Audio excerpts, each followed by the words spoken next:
Hello बच्चों, आप सभी का हमारे इस YouTube चैनल साइंस विद पूजा में स्वागत है। मैं आशा करती हूँ आप सभी स्वस्थ होंगे, मस्त होंगे और अपनी पढ़ाई कंटिन्यू कर रहे होंगे। आज हम शुरू करने जा रहे हैं कक्षा 6वीं विज्ञान का अध्याय 2, सजीव जगत में विविधता। सजीव जगत में विविधता ये चैप्टर बहुत ही आसान है और इसे हम मज़ेदार तरीके से समझेंगे। तो आप हमारे साथ शुरू से अंत तक बने रहिए ताकि आपको ये चैप्टर अच्छे से समझ में आ जाए। चलिए चलते हैं। संस्कृत में ये जो श्लोक लिखा हुआ है आप इसको पढ़ लीजिए। मैं हिंदी में लिखी हुई चीज़ों को पढ़ रही हूँ क्योंकि मेरी संस्कृत थोड़ी सी अच्छी नहीं है। बड़े वृक्ष दूसरों को तो छाया देते हैं परंतु स्वयं कड़ी धूप में खड़े रहते हैं। उनके फल भी दूसरों के लिए होते हैं, अपने लिए नहीं। उसी प्रकार अच्छे मनुष्य भी स्वयं कठिनाई सहकर दूसरों का कल्याण करते हैं।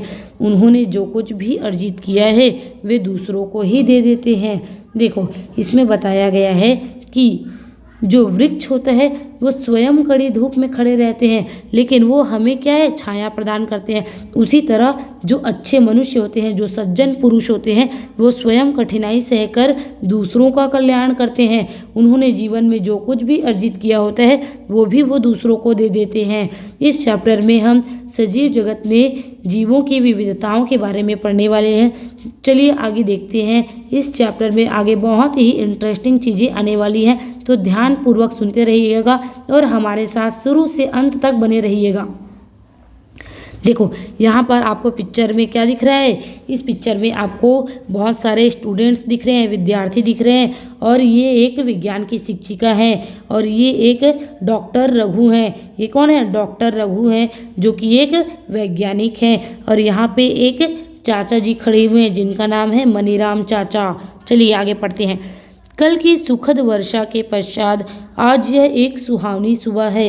विज्ञान की शिक्षिका सुलेखा ने विद्यालय में प्रकृति की सैर यानी कि नेचर वॉक को सुगम बनाने के लिए डॉक्टर रघु और मनीराम चाचा को आमंत्रित किया। डॉक्टर रघु पास की अनुसंधान प्रयोगशाला में एक वैज्ञानिक है। ये बहुत ही इंपॉर्टेंट लाइन है, इसको आप अपने बुक में अंडरलाइन मार्क कर लीजिएगा। मनीराम चाचा विद्यालय के पास में ही रहने वाले एक वरिष्ठ नागरिक हैं। तो ये बच्चे लोगों के साथ विज्ञान की जो शिक्षिका है सुलेखा, वो बच्चों को नेचर वॉक में ले जा रही हैं। तो उन्होंने डॉक्टर रघु जो कि एक क्या है, वैज्ञानिक हैं, अनुसंधान प्रयोगशाला में वैज्ञानिक हैं, उनको बुलाया, आमंत्रित किया और साथ ही साथ अपने उसी विद्यालय के पास में रहने वाले मनीराम चाचा को भी बुलाया गया था ताकि वो सभी बच्चों को अच्छे से नेचर वॉक के लिए गाइड कर सकें। चलिए, मनीराम चाचा पक्षियों की ध्वनि की नकल करने में विशेषज्ञ हैं। ये भी इम्पोर्टेंट है, इसको अच्छे से मार्क कर लीजिएगा। वह विभिन्न प्रकार के पौधों और जंतुओं की पहचान करने में भी निपुण हैं। विद्यार्थियों को प्रकृति की सैर पर ले जाने से पहले डॉक्टर रघु ने उन्हें बताया है कि इस सैर का उद्देश्य प्रकृति में पौधों और जंतुओं की सुंदरता और विविधता का अनुभव करना है। विविधता का मतलब क्या होता है? एक उस जंगल में भिन्न भिन्न प्रकार के आपको पेड़ पौधे और जीव जंतु देखने को मिलेंगे, उसी को हम क्या कहते हैं? विविधता। विद्यार्थी उसके साथ प्रकृति की सैर पर जाने के लिए उत्साहित हैं। विद्यार्थी क्या है? प्रकृति की सैर में जाने के लिए बहुत ज़्यादा एक उत्साहित है, एक्साइटमेंट है बच्चों में। वे उससे बातचीत करके और सीखने के लिए भी उत्सुक हैं। शिक्षिका ने सभी विद्यार्थियों को परामर्श दिया, निर्देश दिया कि वे अपने साथ नोटबुक, पेन और पानी की बोतल लेकर चलेंगे। जैसे जैसे वे चलते हैं वे अपने आसपास के पौधों और जंतुओं की खोजबीन करना आरंभ कर देते हैं। डॉक्टर रघु विद्यार्थियों को पार्क में गंध की विविधताओं को महसूस करने के लिए कहते हैं। जो डॉक्टर रघु हैं वो उस जंगल में जो पार्क में घूमने गए हैं वहाँ पर भिन्न भिन्न प्रकार के पौधे हैं, उनके फूल हैं, उनकी सुगंध को वो महसूस करने के लिए बच्चों से कहते हैं। वे इस बात पर भी बल देते हैं कि हम सभी जीवित प्राणियों का सम्मान करना चाहिए। हमें क्या करना चाहिए? सभी जीवित प्राणियों का सम्मान करना चाहिए और उनके साथ कोई भी छेड़छाड़ नहीं करना चाहिए। मनीराम चाचा विद्यार्थियों से कहते हैं कि वे न केवल विभिन्न पौधों और जंतुओं को देखें बल्कि ध्यान से विभिन्न ध्वनियों को भी सुनें। विद्यार्थी भिन्न प्रकार के पौधे देखते हैं जिनमें घास, झाड़ियाँ और बड़े वृक्ष शामिल हैं। वे वृक्षों की शाखाओं पर बैठे भिन्न भिन्न प्रकार के पक्षियों, एक फूल से दूसरे फूल पर मंडराती हुई तितलियां, एक वृक्ष से दूसरे वृक्ष में कूदते बंदरों का भी अवलोकन करते हैं। वे अपने अवलोकनों को अपनी नोटबुक में अंकित करते हैं और डॉक्टर रघु और अपनी मनीराम चाचा से उनके बारे में चर्चा करते हैं। विद्यार्थी विभिन्न पक्षियों का चहचहाट सुनते हैं। जो विद्यार्थी हैं वो पक्षियों की चहचहाट को सुनते हैं। डॉक्टर रघु बताते हैं कि प्रत्येक पक्षी की अपनी एक अलग चहचहाट होती है। यह प्रकृति की विविधताओं का एक उदाहरण है। डॉक्टर रघु मनीराम चाचा से कुछ पक्षियों की ध्वनि की नकल करने के लिए अनुरोध करते हैं, क्योंकि जो मनीराम चाचा है वो क्या है, पक्षियों की आवाज़ निकालने के विशेषज्ञ हैं, वो स्पेशलिस्ट हैं, वो पक्षियों की आवाज़ निकाल लेते हैं। मनीराम चाचा जो है वो भिन्न भिन्न प्रकार के पक्षियों की आवाज़ निकालते हैं, तो उसको देखकर विद्यार्थी भी उनकी क्या है, नकल करने लग जाते। क्या आपने कभी अपने आसपास विद्यमान भिन्न प्रकार के पौधों और जंतुओं का अवलोकन किया है? आपने अवलोकनों को अपने मित्रों और शिक्षकों के साथ साझा कीजिए और उन पर चर्चा कीजिए। चलो यहाँ पर एक स्टूडेंट बना हुआ है और ये कुछ अपनी बात बोल रहा है, इसको सुन लेते हैं। वाह, यह कितना आश्चर्य है कि प्रत्येक पक्षी का अपना विशिष्ट कलरव यानी कि चहचहाट होता है। आपको अभी बताया गया था कि जीवों में विविधताएं होती है। हर एक जीव की आवाज़ अलग होती है, उनकी चहचहाट अलग होती है, उनके बोलने का तरीका अलग होता है। इसी तरह देखो, पक्षियों की कितनी सारी पक्षियाँ हैं इस विश्व में, उन सभी पक्षियों की चहचहाट की आवाज़ भी क्या है, भिन्न भिन्न है। 2.1 हमारे आसपास के पौधों और जंतुओं में विविधताएं। हम अपने आसपास के पौधों और जंतुओं में विविधताओं के बारे में समझने वाले हैं। क्रियाकलाप 2.1 आइए खोजें और अंकित करें। चलिए देखते हैं क्या खोजने हैं और किसे अंकित करना है। अपने शिक्षक के साथ मिलकर विद्यालय के उद्यान या आसपास के उपवन में प्रकृति की सैर का कार्यक्रम बनाइए। उपवन यानी कि किसी बगीचे में जाइए और प्रकृति की सैर का एक कार्यक्रम बनाइए। प्रकृति की सैर करते समय विभिन्न पौधों, कीटों और पक्षियों, अन्य जंतुओं का अवलोकन करें। हम जब नेचर वॉक में जाते हैं तो उस समय हमें क्या करना है, पौधों, कीटों, पक्षियों और अन्य जंतुओं का अवलोकन का मतलब उसे ध्यानपूर्वक देखना है। साथ ही मौसम की स्थितियों जैसे ठंडा, गर्म या तेज हवा इत्यादि भी अंकित करना है। इन सभी चीज़ों को हमें ध्यान में रखना है और उसको अच्छे से ऑब्जर्व करते जाना है, अवलोकन करते जाना है। आप भूमि पर गिरे हुए अलग अलग प्रकार के पत्तों या फूलों को एकत्रित करें, एक स्क्रैप बुक बना लें। आपको क्या करना है, एक ऐसे बुक बनाना है और उसमें पत्तियाँ, जितनी भी भिन्न भिन्न प्रकार की पत्तियाँ होंगी जो ज़मीन पर गिरी होंगी, उनको आपको उठाकर क्या करना है, इस स्क्रैप बुक में उसको चिपकाना है उसको, ठीक है ना। प्रकृति में पौधों और जंतुओं के साथ छेड़छाड़ ना करें, उनका ध्यान रखें। सुनिश्चित करें कि आप उद्यान में फूल पत्ती ना तोड़ें। हमें ये ध्यान रखना है, जब भी हम नेचर वॉक में जाते हैं तो हमें वहाँ के पेड़ पौधों और जंतुओं के साथ किसी भी प्रकार का छेड़छाड़ नहीं करना चाहिए और हमें ये ध्यान रखना चाहिए कि हम उद्यान में, बाग बगीचों में किसी भी प्रकार के फूल पत्तियों को ना तोड़ें। विभिन्न पौधों में तने, पत्तियां, फूलों और किसी भी अन्य रोचक जानकारी के बारे में किए गए अवलोकनों को तालिका 2.1 में दिए गए रिक्त स्थानों की ओर हमें अंकित करना है। आपके लिए चित्र 2.1 तालिका 2.1 में कुछ उदाहरण दिए गए हैं। चलिए यहाँ पर चित्र दिया हुआ है, उसको ध्यान से देख लेते हैं। यहाँ पर क्या है, एक घास का आपको चित्र देखने को मिल रहा होगा। यहाँ पर क्या दिख रहा है, एक तुलसी का जो है पत्ता देखने, तुलसी की जो पत्तियां हैं वो देखने को मिल रही है। यहाँ पर एक गुड़हल का फूल देखने को मिल रहा है। चलिए देख लेते हैं। कुछ पौधों की विभिन्न विशेषताओं के उदाहरण हैं, इनके बारे में हम अच्छे से देख लेते हैं। यहाँ पर एक आपको टेबल दिया हुआ है, तालिका दी हुई है। हमारे आसपास उपस्थित विभिन्न पौधों का अवलोकन। अभी इसमें क्या करना है, विभिन्न पौधों के अवलोकन करना है और उनके बारे में आपको बताना है। जैसे कि यहाँ पर दिया गया है स्थानीय नाम, तो उस स्थानीय नाम में क्या है, यहाँ पर एक दिया है, एक में लिखा हुआ है सामान्य घास। तो क्या है, सामान्य घास जनरली आप सभी ने अपने घरों के आसपास उगते हुए घास देखे होंगे। तो घास हो गया, उनकी तना, उसका तना कैसा होता है, घास का तना क्या होता है, बहुत ही कोमल होता है और पतला होता है। उनकी पत्तियां और उनकी आकृति कैसी होती है और पत्तियों का अरेंजमेंट कैसा होता है, तो तने के भिन्न बिंदुओं से एकांतरी रूप से एक पत्ता निकलता है। तने के भिन्न भिन्न बिंदुओं से एकांतरी रूप से, इसका मतलब देखो, अगर जैसे ये घास है तो इसमें जो पत्तियां निकली होंगी वो एकांतरी रूप का मतलब है, अगर ये पत्ती है यहाँ से निकली है तो अब एक पत्ती यहाँ से निकलेगा, फिर दूसरी पत्ती यहाँ से, ये क्या है, एकांतरिक रूप में है, अल्टरनेटिव है। जैसे एक पत्ती यहाँ से निकली, फिर इधर से निकल रही है, फिर यहाँ से, तो ये क्या है, एक एकांतरिक रूप में पत्तियों का अरेंजमेंट है, ठीक है ना। फिर फूल, तो उनमें फूल कैसे होते हैं, विभिन्न रंग के हो जाते हैं। और घास का कोई स्पेसिफिक विशेष लक्षण क्या हो सकता है, हरी पत्तियाँ, घास में क्या होती है, हरी पत्तियाँ होती हैं। ये सारी चीज़ें आप अपने बुक में अच्छे से इसको भर लीजिएगा, या तो आप इसका स्क्रीनशॉट करके रख लीजिए। दूसरा है तुलसी। तुलसी क्या है, तुलसी का एक छोटा सा पौधा होता है। इसका जो तना होता है वो कैसा होता है, तना कठोर होता है और पतला होता है। जो तुलसी का पौधा होता है उसका तना तो कठोर होता है और वो पतला होता है। अब इनमें पत्तियों की आकृति कैसे होती है, उनका अरेंजमेंट कैसा होती है, पत्तियां जोड़ी में एक दूसरे के सम्मुख व्यवस्थित होती हैं। पत्तियां क्या होती है, जैसे अगर हम बनाए तो ये उसका तना है, अब तना है तो पत्तियां क्या होती है, एक दूसरे के सम्मुख व्यवस्थित होती है। जैसे देखो, अगर ये तुलसी का पत्ता है तो इधर भी ऐसे, तो ये एक दूसरे के सम्मुख है, आमने सामने दिख रहे हैं।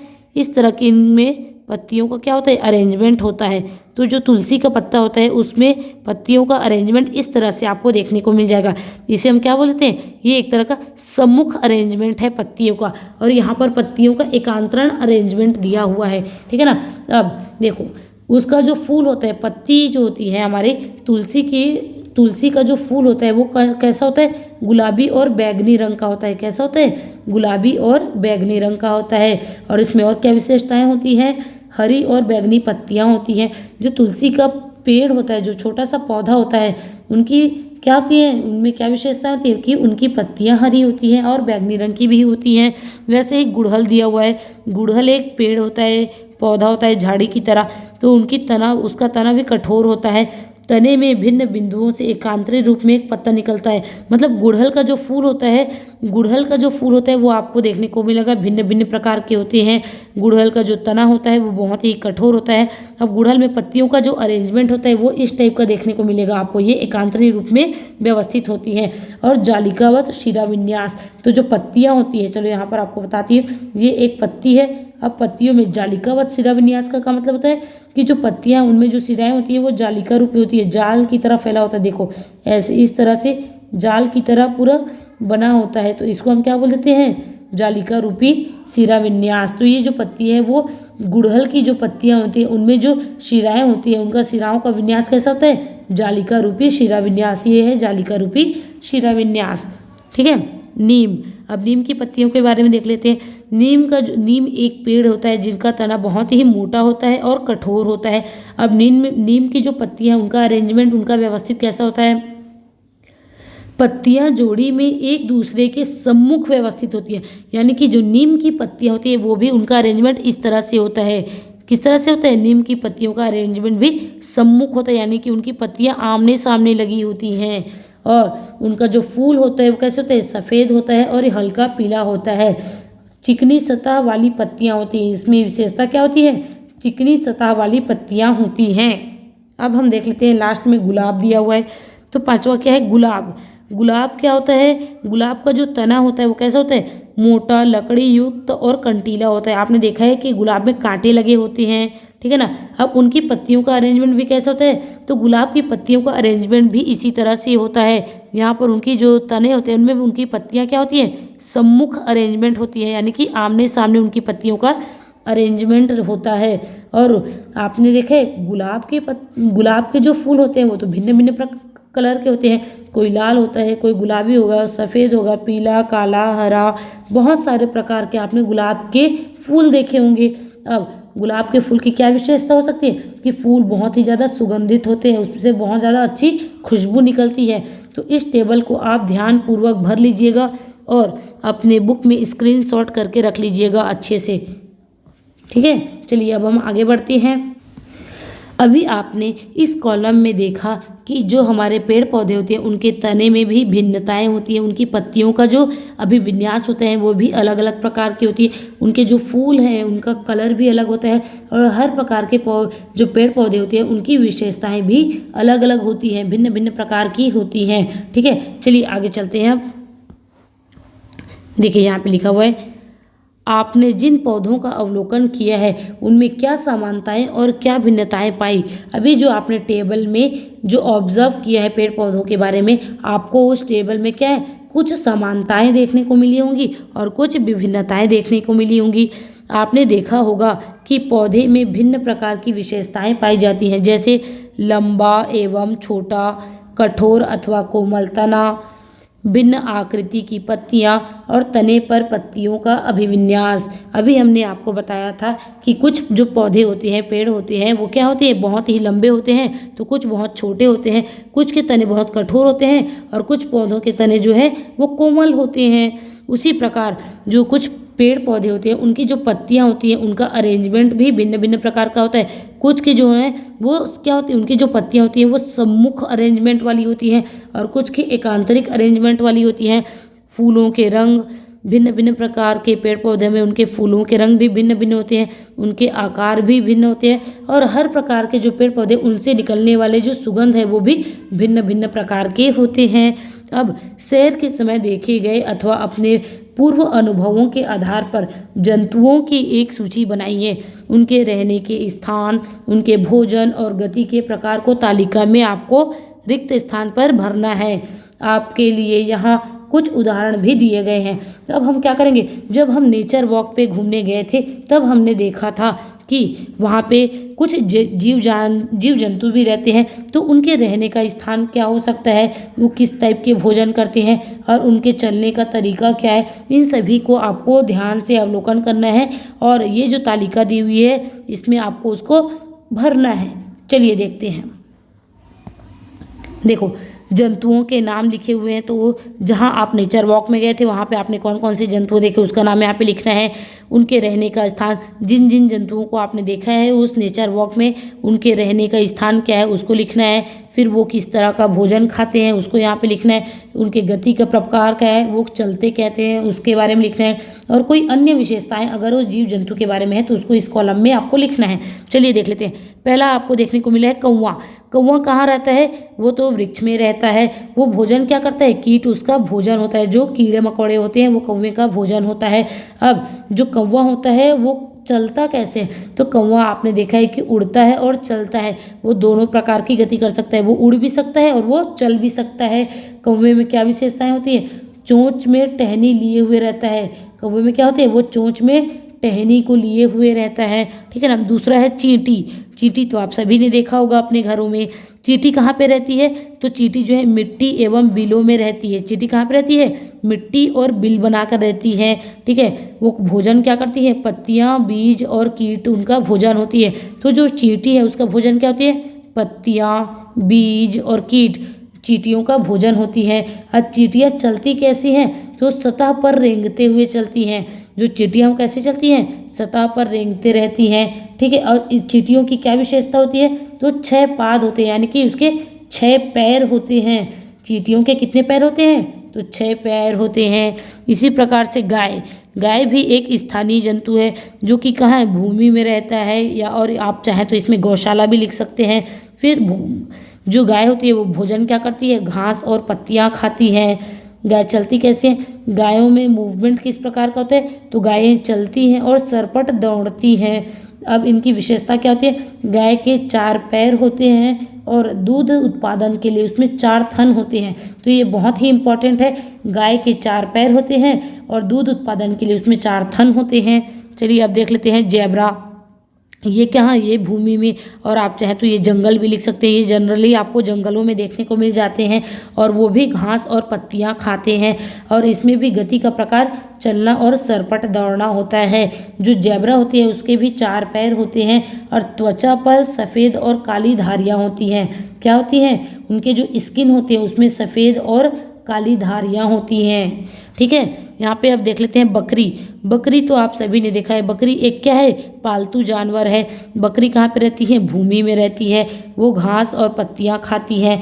वो भी किस प्रकार से चलती है, उनको जो है चलना और सरपट दौड़ना होता है। अब बकरी के लिए एक विशिष्ट क्या है, उनकी जो विशेषताएं होती है वो है, बकरी के 2 थन होते हैं और शरीर पर बाल होते हैं, जिसे हम फर कह देते हैं। बकरी के शरीर पर क्या होते हैं, उनके जो बाल होते हैं उसको हम फर कहते हैं, और उनके 2 थन होते हैं। तो आप सभी इस कॉलम को अच्छे से समझ गए होंगे। और इसके अलावा आप चाहें तो आपने अपने आसपास और भी अनेक प्रकार के जीव जंतुओं के बारे में आपने अवलोकन किया होगा, तो आप उसको भी आगे यहाँ पर लिख सकते हैं। उनका भोजन किस प्रकार का होता है, वो रहते कहाँ पर हैं, वो कैसे चलते हैं, और उनकी कुछ विशेषताएं, तो आप आगे और टेबल बना के इसको जोड़ सकते हैं। ठीक है, इस तालिका में हमने ये देखा कि जो जीव जंतु हैं उनमें कितनी विविधताएं होती हैं। देखो, कोई जीव होता है कौवा, जो कि वृक्ष में रहता है। चींटी जो कि मिट्टी में रहती है या तो बिल बनाकर रहती है। गाय भूमि में रहता है। इसी तरह की अन्य टाइप की विशेषताएं होती हैं। ठीक है, तो इन सभी में आपने क्या देख लिया, विविधताएं देख ली। उनके रहने का स्थान अलग है, उनके खाने पीने का भी तरीका अलग अलग होता है, उनके चलने का भी तरीका अलग है। इसी तरह आपने देखा कि बहुत सारे जो है भिन्न भिन्न प्रकार के जीव होते हैं, जिनमें उनके रहने खाने पीने का सबका तरीका क्या होता है, अलग अलग हो जाता है, कि उनमें भी बहुत सारी विविधताएं देखने को हमें मिल जाती हैं। ठीक है ना, चलिए आगे बढ़ते हैं। तालिका 2.2 में आपने जिन जंतुओं का अवलोकन करके अंकित किया है उनमें क्या समानताएं और क्या विभिन्नताएं हैं। अभी आपने देखा कि ये जो तालिका हमने भरी है, इनमें आपको कौन कौन से जानवर हैं जिनमें आपको समानताएं देखने को मिली, और ऐसे कौन से जानवर हैं जिनमें आपको भिन्नताएं देखने को मिली, इसके बारे में भी आपको अच्छे से अवलोकन करना है। जैसे कि गाय, जेब्रा और बकरी, इन तीनों में क्या समानताएं दिख रही है, ये तीनों भूमि में रहते हैं, ये तीनों घास और पत्तियां खाती हैं, ये तीनों क्या है, चलती हैं और सरपट दौड़ती हैं। तो इन तीनों में ये विशेषताएं देखने को मिल गई। अब इनमें विभिन्नताएं क्या हो सकती हैं, तो इनके 4 पैर होते हैं और ये 4 थन होती है। गाय के बारे में है तो आपने देखा है कि जो जेब्रा होता है उसमें 4 पैर तो होते हैं, लेकिन उनकी त्वचा जो है सफ़ेद और काली धारियाँ बनी होती है। इस तरह की भिन्न भिन्न आपको विभिन्नताएं और समानताएं देखने को मिल जाती हैं एक दूसरे जीवों के बीच में। ठीक है ना, आपने देखा होगा कि कुछ जीव जंतु भूमि पर रहते हैं, जबकि कुछ अन्य जीव वृक्षों पर रहते हैं। अभी आपने देखा कि बहुत सारे ऐसे जीव जंतु हैं जो भूमि पर रहते हैं, और जो पक्षी होते हैं वो वृक्ष पर रहते हैं। पक्षी वृक्षों पर रहते हैं, मछलियाँ जो है जल में रहती हैं। मेंढक जैसे जीव जंतु भूमि के साथ साथ जल में भी रह लेते हैं। ये बहुत ही महत्वपूर्ण है, तो इसको आप मार्क कर लीजिए, इम्पोर्टेंट। जो मेंढक होता है वो क्या है, उभयधर्मी जंतु है, क्योंकि वो जल में भी रह लेता है और वो स्थल में भी रह लेता है।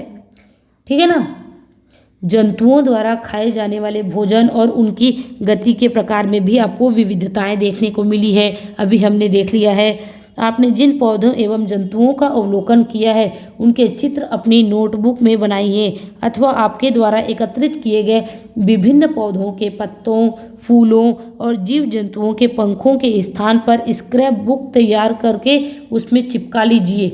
एक स्क्रैप बुक बनाइए और उन सभी में जो फूल पत्ते होते हैं उसको अच्छे से चिपका के रख लीजिए, ताकि आपका एक अच्छा सा सुंदर सा स्क्रैप बुक बन के तैयार हो जाए। चलिए आगे देखते हैं। विद्यालय में आते जाते समय आपने आसपास के वातावरण का अवलोकन करें। जब आप विद्यालय से घर जाते हैं या घर से विद्यालय जाते हैं तो रास्ते में बहुत सारे प्रकार के भिन्न भिन्न प्रकार के आपको जीव जंतु देखने को मिल जाते हैं, पेड़ पौधे मिल जाते हैं। तो उन सभी का आपको क्या करना है, अवलोकन करना है और विविध प्रकार के पौधों और जंतुओं को देखने की चेष्टा करना है। ऐसे किसी भी पौधे और जंतुओं का नाम जोड़े जिसे आपने पहले तालिका 2.1 और 2.2 में सूचीबद्ध नहीं किया है। इसका मतलब आपको इस ऐसे पेड़ पौधे और ऐसे जीव जंतुओं के बारे में बताना है और उनकी सूची बनानी है, जो कि आपने जो तालिका ऊपर देखी है उसमें वो उन जीव जंतुओं के बारे में नहीं बताया गया है। ठीक है ना, चलिए अब हम आगे बढ़ते हैं। क्रियाकलाप 2.2 आइए महत्व को समझें। अब क्रियाकलाप 2 में इनके महत्वों के बारे में हम समझ लेते हैं। 30 सेकंड के लिए अपनी आंखें बंद करें, एक पौधे और एक जंतु के विषय में सोचें। तो सभी विद्यार्थी सबसे पहले तो 30 सेकंड के लिए अपनी अपनी आंखें बंद कर लीजिए और आप सभी एक पेड़ और एक जंतु के बारे में आपको सोचना है। ठीक है, जिसका आपने ध्यानपूर्वक अवलोकन किया, जो आपको आपके सबसे अधिक अच्छा लगता है। अब जिसके बारे में आपने अभी सोचा है, जो आपको सबसे ज़्यादा पसंद है, उसको आपको सोचना है, ठीक है ना। अब सोच लिया होगा आप सभी ने। तो अब विद्यार्थी अपने द्वारा सोचे गए पौधों और जंतुओं का चित्र ब्लैक बोर्ड पर बना सकते हैं। अब सभी बच्चों को एक एक करके जो टीचर हैं वो ब्लैक बोर्ड के सामने बुलाते हैं और जो भी चीज़ें आपने अभी सोचा है, चाहे वो पेड़ हो या जंतु, उसको क्या करना है, आपको ब्लैक बोर्ड में उस चित्र को आपको बनाना है। चित्र बनाए गए भिन्न पौधों और जंतुओं के बारे में आपके क्या विचार हैं। अब जिन जानवरों या पेड़ पौधों के बारे में आपने ब्लैक बोर्ड में चित्र को बनाया है, उसके बारे में आप क्या क्या चीज़ें जानते हैं और उनके बारे में आपके क्या विचार हैं, आप उसको भी बता सकते हैं। जैसे कि देखो, यहाँ पर एक चित्र दिख रहा है जिसमें ये एक शिक्षिका है। इन्होंने सभी बच्चों को कहा कि 30 सेकंड तक आप सभी बच्चे अपनी आंखें बंद करिए और अपने आसपास के जितने भी पेड़ पौधे या जीव जंतुओं के बारे में सोचिए, और एक एक करके सभी बच्चों को बुलाया। और यहाँ पर देखिए, ये ब्लैक बोर्ड दिख रहा है ना, तो इस ब्लैक बोर्ड ने सभी बच्चों ने अपने पसंदीदा पेड़ पौधे और चित्र के बारे में यहाँ पर उसको चित्रित कर दिया है, ठीक है ना। चलिए देखते हैं। कक्षा के सभी विद्यार्थियों द्वारा ब्लैक बोर्ड यानी श्यामपट्ट यानी कि ब्लैक बोर्ड पर भिन्न भिन्न प्रकार के पौधों और जंतुओं में कितने चित्र बनाए गए हैं। अब आप देखेंगे तो क्योंकि बहुत सारे विद्यार्थी हैं और बहुत सारे विद्यार्थियों ने अपने अपने पसंद की पेड़ पौधे और जंतुओं के बारे में बनाया गया है, तो उन सभी में आपको भिन्नताएं देखने को तो मिलेंगी ही। क्या आप सोचते हैं कि श्यामपट्ट यानी कि ब्लैक बोर्ड पर चित्रित किए गए पौधे और जंतुओं के अतिरिक्त भी विभिन्न प्रकार के अनेक पौधे और जंतु हो सकते हैं? हाँ बिल्कुल, क्योंकि हम तो बहुत ही सीमित मात्रा में जो पेड़ पौधे हमने उन्हीं के बारे में से सोचा है, लेकिन हमारे वातावरण में, हमारे पृथ्वी पर तो हजारों लाखों की संख्या में भिन्न भिन्न प्रकार के पेड़ पौधे और भिन्न भिन्न प्रकार के जीव जंतु होते हैं, जिसे हम ब्लैक बोर्ड पर चित्रित नहीं कर सकते हैं, जो कि ये संभव भी नहीं है। तो हमने जो ब्लैक बोर्ड में चित्र बनाया है पेड़ पौधों और जीव जंतुओं के, उसके अलावा भी ऐसे बहुत सारे पेड़ पौधे और जीव जंतु हैं जो हमारी धरती पर वास करते हैं, ठीक है ना। किसी विशेष क्षेत्र में पाए जाने वाले पौधे और जंतुओं की विविधता उस क्षेत्र की जैव विविधता का भाग होता है। किसी क्षेत्र की जैव विविधता में प्रत्येक सदस्य की एक भूमिका होती है। अब ये सबसे महत्वपूर्ण लाइन है, तो आप इसको नोट कर लीजिए। यहाँ पर जैव विविधता की परिभाषा लिखी हुई है। क्या होता है? किसी विशेष क्षेत्र में पाए जाने वाले पौधे और जंतुओं की विविधता उस क्षेत्र की जैव विविधता कहलाती है। यानी कि जैसे कि आप जिस एरिया में रहते हैं, वहाँ पर जिन भी प्रकार के पेड़ पौधे या फिर जीव जंतु पाए जाते हैं, उसको क्या कह देते हैं? उस पर्टिकुलर क्षेत्र का जैव विविधता कह देते हैं, ठीक है ना। चलिए देखते हैं अब। किसी क्षेत्र की जैव विविधता में प्रत्येक सदस्य की एक अलग भूमिका होती है। जैसे पेड़ कुछ पक्षियाँ और जंतुओं को भोजन और आश्रय प्रदान करते हैं। जो पेड़ पौधे होते हैं वो क्या करते हैं? पक्षियों और कुछ जंतुओं को भोजन देते हैं और उनको आश्रय प्रदान करते हैं, रहने के लिए घर देते हैं, ठीक है ना। जंतु फल खाने के बाद बीज फैलाने की सहायता करते हैं। अब कुछ जंतु होते हैं जो फल तो खा लेते हैं और बीज को वहीं पर फेंक देते हैं, तो वहाँ से एक नया पौधा उगाता है, इत्यादि। क्या आप ऐसे कुछ अन्य उदाहरण सोच सकते हैं? इससे पता चलता है कि पौधे और जंतु एक दूसरे पर निर्भर रहते हैं। आप सभी को पता होना चाहिए कि हम पौधे और जीव जंतु आपस में एक दूसरे पर क्या है? निर्भर है। अगर हमारी धरती में सिर्फ और सिर्फ पेड़ पौधे हों, कोई भी प्रकार का मनुष्य या जीव जंतु ना हो, तब भी क्या है? तब भी ये जो धरती है वो क्या होगा? वो नहीं चल पाएगा, क्योंकि उसको खाने के लिए, उसको पीने के लिए जीव जंतु नहीं होंगे, तो कैसे चलेगा? उनमें विविधताएं नहीं होंगी, तो हम जीवित ही नहीं रह पाएंगे, ठीक है ना। 2.2 पौधों और जंतुओं के समूह कैसे बनाएं। अब पौधों और जंतुओं के हम समूह कैसे बना सकते हैं? चलिए, अभी आपने देखा था कि जब हम पेड़ पौधों के बारे में बात कर रहे थे, तो कुछ हम कैसे कैसे समूह बना सकते हैं। कुछ हम लंबे पौधों की समूह बना सकते हैं, कुछ छोटे पौधों का समूह बना सकते हैं, कुछ हम ऐसे पौधों के समूह बना सकते हैं जिनमें फूल खिलते हों, कुछ ऐसे पेड़ पौधों के समूह बना सकते हैं जिनमें कभी भी फूल नहीं खिलते हैं। तो इस तरह के हम क्या है? अलग अलग समूह बना सकते हैं। आप अपनी नोटबुक और पुस्तकों को समूह में कैसे व्यवस्थित करेंगे। जैसे कि आप अगर अपनी नोटबुक को व्यवस्थित करते हैं तो कैसे करते हैं। सबसे पहले आप एक बुक के लिए आप अपने बैग में क्या करते हैं, एक ऐसे 2 सेक्शन बने होते हैं। तो एक सेक्शन में आप क्या करते हैं, अपनी सारी बुक्स को रख लेते हैं, हिंदी, इंग्लिश, विज्ञान, गणित और जितनी भी आपकी बुक होती है उसको आप एक जगह ऐसे अरेंज कर लेते हैं। फिर आपकी जो नोटबुक्स होती है, आपकी जो कॉपी होती है, उसको आप दूसरे सेक्शन में अरेंज करते हैं। जैसे कि देखिए यहाँ पर, तो फिर आपने ये नोटबुक को इस तरह से अरेंज कर लिया। तो हम क्या है, इनका भी एक हमने समूह बना दिया कि किताबों के लिए हमने एक अलग समूह बना दिया और जो नोटबुक है उनके लिए एक अलग समूह बना दिया। इसी तरीके से हम समूह बना सकते हैं और इसको हम निकालने में भी हमें आसानी होती है और चीज़ों को खोजने में भी हमें आसान पड़ता है, हमारे समय की भी बचत हो जाती है। समूह में व्यवस्थित करने से आपको अपने बस्ते को अच्छे ढंग से व्यवस्थित करने में सहायता मिलेगी। आइए अब हम अपने आसपास के संसार पर दृष्टि डालेंगे। हम क्या करेंगे, अपने आसपास की इस दुनिया को देखेंगे, उनको अच्छे से समझने का प्रयास करेंगे। हमारे चारों ओर भिन्न प्रकार की विशेषताओं वाले विविध प्रकार के पौधे और जंतु विद्यमान हैं, जिनके विषय में हमने अनुमान लगाया था 2.1 में सीखा है। हम उनकी समानताएं और विभिन्नताओं के आधार पर उन्हें समूह बना सकते हैं। जैसे आपने देखा था कि कुछ हम ऐसे पौधे होते हैं जो बहुत ही लंबे होते हैं, कुछ ऐसे पौधे होते हैं जो कि क्या होते हैं, बहुत ही लंबे होते हैं, और कुछ ऐसे पौधे होते हैं जो कि बहुत ही छोटे होते हैं।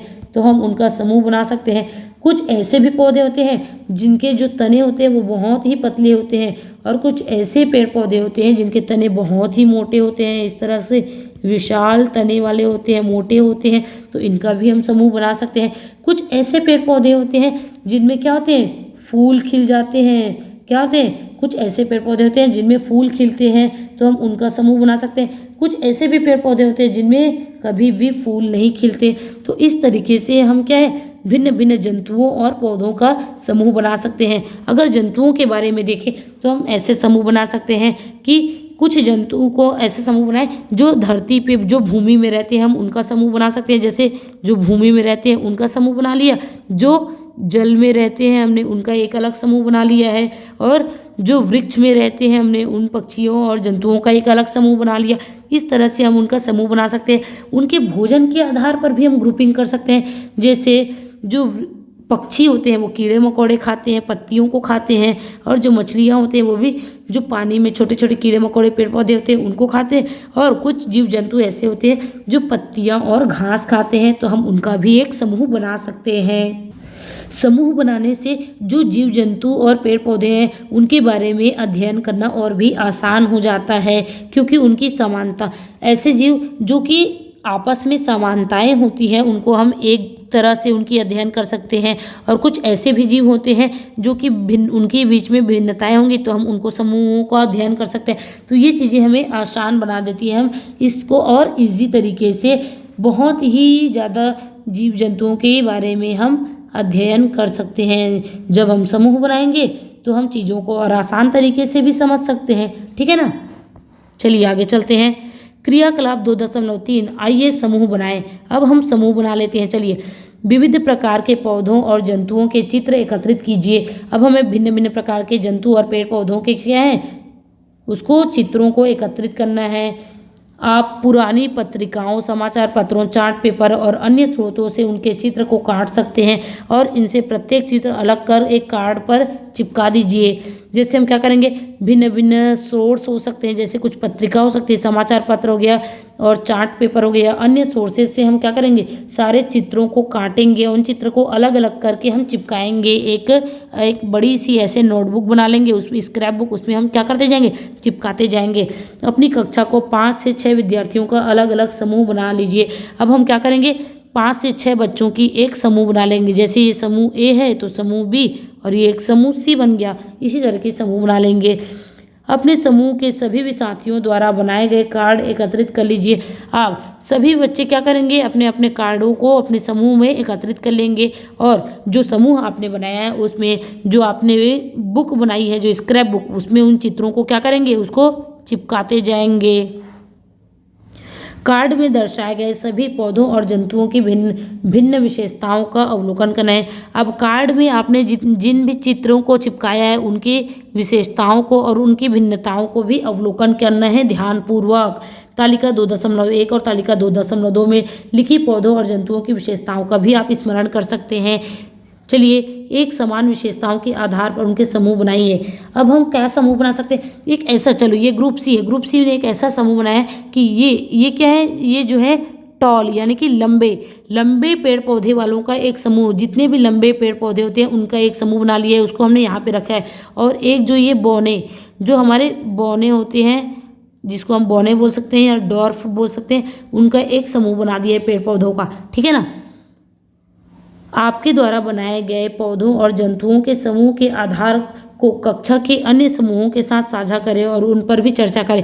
अब हमने ये जो समूह बनाया है तो किस आधार पर हमने ये समूह बनाया है उसके बारे में हम चर्चा करेंगे, ठीक है। समूह के साथ साझा करने के साथ साथ हम उनके बारे में चर्चा भी करेंगे। आप यह देखकर आश्चर्यचकित होंगे कि विभिन्न समूहों द्वारा उपयोग किए गए आधार भिन्न भिन्न हो सकते हैं। आपको क्या लगता है इसके पीछे के कारण क्या हो सकते हैं कि भिन्न विद्यार्थियों के द्वारा समूह बनाए गए भिन्न भिन्न सामान्य विशेषताओं का चुनाव किया हो? उदाहरण के लिए, कुछ विद्यार्थियों ने पौधों की ऊंचाई को समूह बनाने के आधार के रूप में चुना होगा। कुछ ऐसे बच्चे होंगे जिन्होंने पेड़ पौधों की ऊंचाई के आधार पर एक ग्रुप बनाया हो, ये ऊंचाई के आधार पर एक ग्रुप इसने बना लिया है, ये ऊंचाई के आधार पर बना लिया है। और कुछ ने उनके तनों की जो है मोटाई के आधार पर, पेड़ की जो मोटाई होती है उनके आधार पर बना लिया है। कुछ बच्चों ने क्या किया है, जो तने होते हैं जो तने होते हैं उनके रंग के आधार पर कि वो हरा है या भूरा, उनके आधार पर एक समूह बना लिया होगा। पौधों में समूह बनाने के लिए फूलों की उपस्थिति अथवा अनुपस्थिति के आधार पर भी हम उसको समूह बना सकते हैं। हम एक ऐसा भी समूह बना सकते हैं जिसमें, जैसे ये एक समूह है तो इसमें सिर्फ ऐसे पौधों को रखेंगे जिसमें क्या है, फूल खिलते हैं। अब एक दूसरा ग्रुप बनाया, इसमें हम सिर्फ ऐसे पेड़ पौधों को रखेंगे जिसमें कभी भी फूल नहीं खिलते, इसमें फूल नहीं खिलते और इसमें जो है फूल खिलते हैं। तो एक ऐसा ग्रुप बन गया हमारा। इस तरीके से हम और भिन्न भिन्न प्रकार के समूह बना सकते हैं। चाहे तो आप अपने तरीके से और कुछ सोच लीजिए कि आप और किस तरीके से समूह बना सकते हैं, तो उसको भी आप ग्रुपिंग कर सकते हैं, ठीक है। चलिए देखिए, फूलों की उपस्थिति अनुपस्थिति के आधार पर हमने एक ग्रुप बना लिया। कठोरता या कोमलता के आधार पर, यानी कि जो तने होते हैं, पेड़ के जो तने होते हैं उनकी कठोरता और कोमलता के आधार पर हमने एक ग्रुप बना लिया। और खान पान का स्वभाव, अब जो जीव जंतु होते हैं उनके खाने पीने का स्वभाव कैसा है उसके आधार पर हमने एक ग्रुप बना लिया है। और उन जो जीव जंतु हैं उनके रहने का स्थान के आधार पर भी हमने ग्रुप बना लिया। जैसे कि अभी बताया, कुछ जीव जंतु ऐसे होते हैं जो कि जल में रहते हैं, कुछ ऐसे होते हैं जो कि भूमि में रहते हैं, कुछ ऐसे होते हैं जो कि वृक्ष में रहते हैं। तो इन सभी का हम एक क्या अलग अलग ग्रुप बना सकते हैं। इसी तरह से खाने पीने का स्वभाव, तो उनके खाने पीने का स्वभाव क्या है। कुछ जीव क्या होते हैं जो कि घास खाते हैं और पत्तियों को खाते हैं, तो हम उनका भी ग्रुप बना सकते हैं। कुछ ऐसे होते हैं जो कीड़े मकोड़ों को खाते हैं, जो कि कीड़े को खाते हैं, उनका ग्रुप बना सकते हैं। इस तरीके से हम भिन्न भिन्न ग्रुप बना सकते हैं। संभवतः आपने जंतुओं की विभिन्न विशेषताओं के आधार पर उनके समूह बनाए होंगे। वे क्या खाते हैं, वे कहाँ रहते हैं, वे किस रंग के होते हैं और वे कैसे चलते हैं। समूह बनाने का क्या महत्व है। समूह बनाने से पौधों और जंतुओं को उनकी समानताओं और विविधताओं के आधार पर समझना और अध्ययन करना सरल हो जाता है। ये बहुत ही महत्वपूर्ण है। देखो, हमें ग्रुप क्यों बनाना चाहिए, ग्रुप बनाने से हमें क्या फ़ायदा होता है, तो ये लाइन आपको बहुत ही इंपॉर्टेंट है।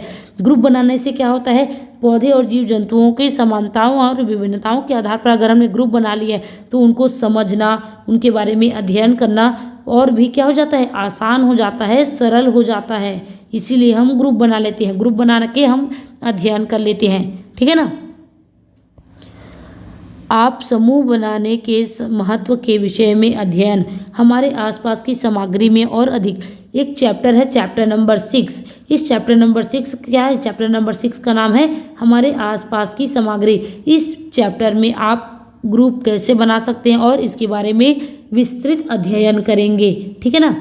अभी फ़िलहाल आपने समझ लिया होगा कि हम ग्रुप कैसे बना सकते हैं, हम किस किस आधार पर ग्रुप बना सकते हैं। तो फूलों की उपस्थिति अनुपस्थिति के आधार पर ग्रुप बना सकते हैं, तनों की कोमलता और कठोरता के आधार पर ग्रुप बना सकते हैं। जीव जंतुओं के खाने पीने के स्वभाव के आधार पर ग्रुप बना सकते हैं। उनके रहने के वास स्थान के आधार पर हम ग्रुप बना सकते हैं। वो जीव जंतु दिखते कैसे हैं, उनका रंग क्या है, उसके आधार पर ग्रुप बना सकते हैं। जीव जंतु चलते कैसे हैं, उनके आधार पर हम एक ग्रुप बना सकते हैं।